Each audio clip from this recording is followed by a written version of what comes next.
welcome. My pleasure to introduce Nish Kotecha. He is the new president of UK TiE chapter. He's also on the board of TiE Global. Nish, welcome. Thank you. Pleasure to be here. I'm very excited to get your perspective because you come from UK, although it falls in the Western Hemisphere, but we have had different perspectives on many things. So let's take the global perspective on the current financial crisis. What's your take? Well, from the UK perspective, unfortunately, it's hit us extremely hard, and you've probably seen in some of the recent statistics that our economy was not particularly well lined ahead of this type of crisis. And I think it's very interesting watching the dichotomy between the UK mindset and the American mindset. I mean, generally in the UK we believe that the American economy will have a V-shaped recovery, whereas our concern is that our recovery will be more of a U, hopefully not an L, but more of a U. And I think a lot of that is driven by the mindset, but it's also driven by how you change that mindset and the type of industries that can bounce back quicker than than just finance. And regressively, the UK economy has become predominantly a finance-driven economy. Okay?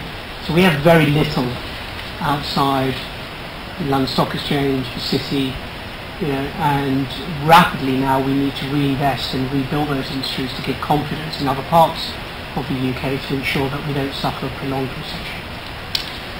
But there's also a different perspective in terms of finance. London is still considered the center of world finance, and you're a finance guy. Because if you go to Middle East, you go to Africa, they look up to US for the might and the military power, but when it's finance, they still think UK is the face. Yeah. So again, trying to ask you, when so many developing countries look up to countries like UK, it's an additional burden that comes with it. I'm trying to see how the UK government is trying to take leadership. Well, and I think it's a burden that we created ourselves, but actually a year ago it wasn't a burden. It was a start. It was a huge achievement, and our position as being the centre of finance in the world is something that we've always applauded. Okay? And I don't think we should stop applauding it. But what we failed to do was to create enough around the finance core to ensure that we could bounce back, and that's where today we have a problem. And let's just change it back to finance. What is finance doing? So finance itself has to change the way the old models worked. Okay? My personal belief is that anyone who has taken government money is going to find it incredibly difficult to reinvent the model, because the parameters around which the reinvention has to take place is going to be largely driven by politicians. Okay? So a number of the American banks are going to have the same issue as a number of the UK banks. Remember, the UK had 3 of the largest banks in the world, okay? And they've all taken government funds. So the UK taxpayer is bailing out 3 of the largest global banks which have been hit by the global recession.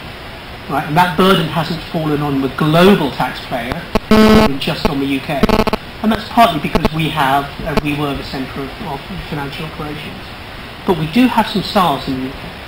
And those will, in the environment that has been given to them, be able to rebuild, I think, a more sustainable financial model for the world. And I do hope that people will continue to look at the UK in terms of its financial developments. We'll switch gears to entrepreneurship. We have a well-established culture of entrepreneurship here in Silicon Valley. In other parts of the world, failure is not an option. Here we follow that, yes, failure is not an option, but if you try very hard to fail, that's a stepping stone for you to the next venture. Yeah. TiE is doing really well in the UK and other parts of the world. I want 2 perspectives. One is, as a global person, how do you see the culture of entrepreneurship, the difference between, sure, or is it assimilating really well? Sure. And the second part would be, as TiE Global and especially TiE UK, how do you absorb the entrepreneurs into the ecosystem? Sure. So I think the environment has changed quite a lot, and I'd like to think that TiE UK And TiE as a global organisation has had a lot to do with changing the entrepreneurship culture in the UK.